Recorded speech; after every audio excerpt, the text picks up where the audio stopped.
وہ اس کی شرٹ کندھوں سے سرکاتے ہوئے اس کی گردن پر جھکا تھا اور وہاں بھی اپنے دانتوں کی چھاپ چھوڑنے لگا۔ ایک جھٹکے میں اس کی شرٹ اتار کر صوفے پر پھینکی تھی۔ فجر خود کو اس طرح ارشمان کے سامنے دیکھ کر شرم سے سرخ پڑ رہی تھی کیونکہ اس نے شرٹ کے نیچے بھی کچھ نہیں پہنا تھا۔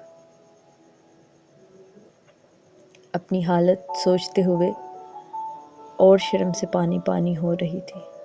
وہ اس کے برہنہ کندھوں کو چومتے ہوئے اس کے دل کے مقام پر اپنے سلگتے لب رکھتے ہوئے اسے تڑپنے پر مجبور کر گیا تھا۔ اس کی دھڑکنوں کو اپنے لبوں میں دباتے اور اپنے ہاتھوں کو اس کی گہرائیوں کی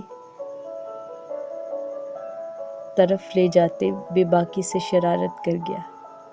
اس کی شرارت پر فجر کے گال دہک کر لال ہوئے تھے۔ اس کے دیوانہ وار لب اب اس کی دھڑکنوں سے پیٹ کی طرف سفر کر رہے تھے۔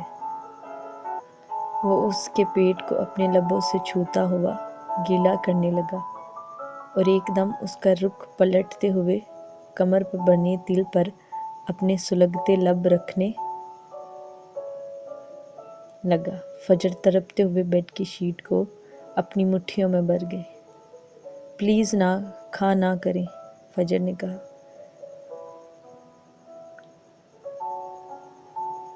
چپ کرو، اب میں تمہاری بکواس نہ سنوں۔ پھر غصے سے اس کے کان کے پیچھے گرایا۔ ارشمان فجر کو پھر سے سیدھا کرتے ہوئے ایک مرتبہ پھر اپنے لب اس کے لبوں میں پیوستہ کرتا اس کی سانسیں تیزی سے پینے لگا۔ وہ اس کی زبان کو دانتوں میں لیے اس کی زبان کی نمی کو اپنی حلق میں اتارنے لگا۔ فجر کا سانس اکھڑنے لگا تھا۔ اس نے اپنے ہاتھوں کو ارشمان کی گرفت سے آزاد کروانے کی کوشش کی تو ارشمان اپنے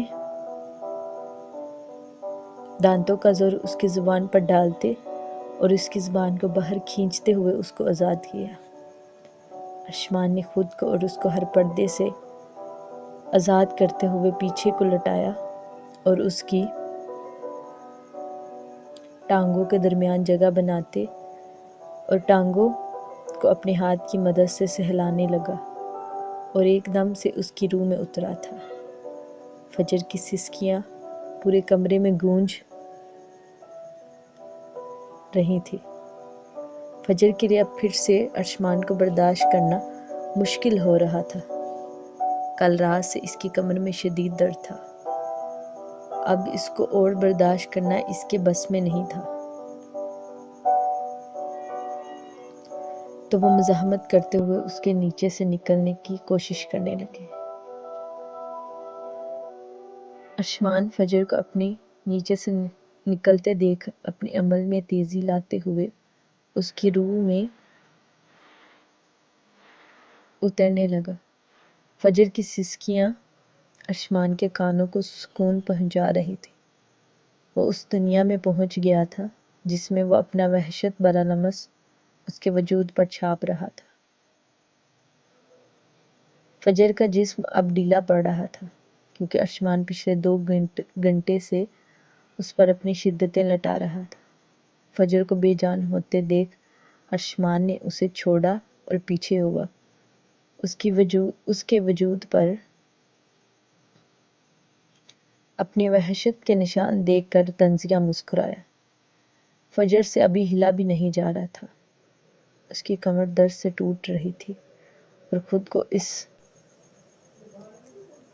حالت میں دیکھ کر اپنے چہرے کو تکیے میں گھسا کر رونے لگی کیونکہ اس سے تکلیف برداشت نہیں ہو رہی تھی۔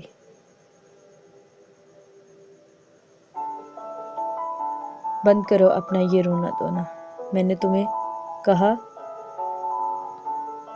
تھا کہ اب میں نے تمہیں روتے دیکھا تو تمہارا گلا گھونٹ دوں گا، اور تم اتنا رو کیوں رہی ہو؟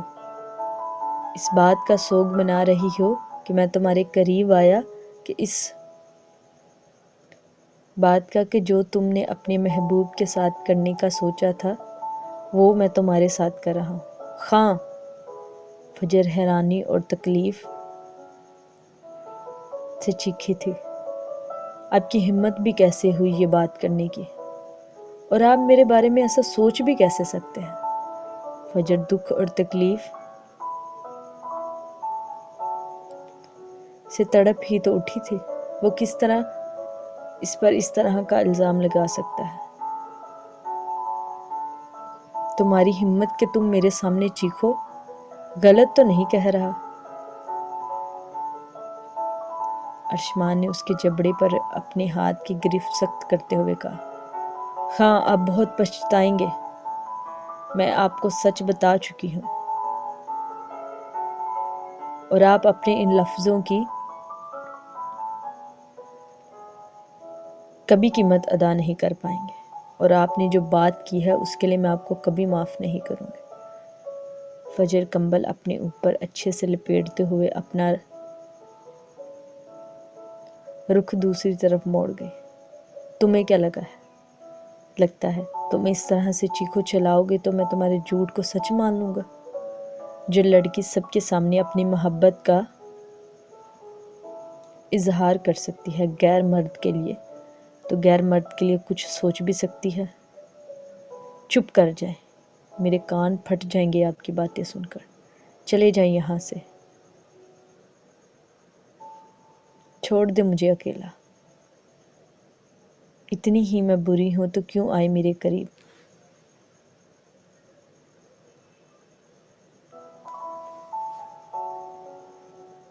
کیوں مجھ سے یہ جسمانی تعلق بنایا ہے؟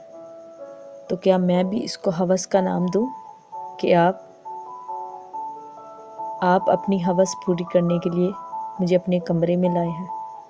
اگر آپ اتنے ہی غیرت مند تھے تو مجھے وہاں گولیوں سے چھلنی کرتے۔